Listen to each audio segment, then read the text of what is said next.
کان دو ہیں اور زبان ایک، اس لیے سنو زیادہ، بولو کم۔ تمہارے اندر ایک ایسی قوت ہے جو تمہیں زندگی دیتی ہے، اسے ڈھونڈو۔ اپنی آواز کے بجائے اپنے دلائل کو بلند کرو۔ پھول بادل کے گرجنے سے نہیں، برسنے سے کھلتے ہیں۔ مصیبت ہلاکت کے لیے نہیں، بلکہ امتحان کے لیے ہوتی ہے۔ آنسو وہ خون ہے جسے غم نے پانی بنا دیا۔ شک اور خوف دل کو دو حصوں میں تقسیم کر دیتے ہیں۔ جب تک دل ٹوٹے گا نہیں، اس میں روشنی کیسے داخل ہوگی؟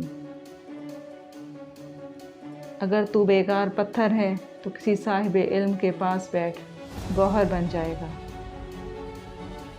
برداشت کے کانوں سے سنو، رحم کی آنکھوں سے دیکھو، محبت کی زبان سے بات کرو۔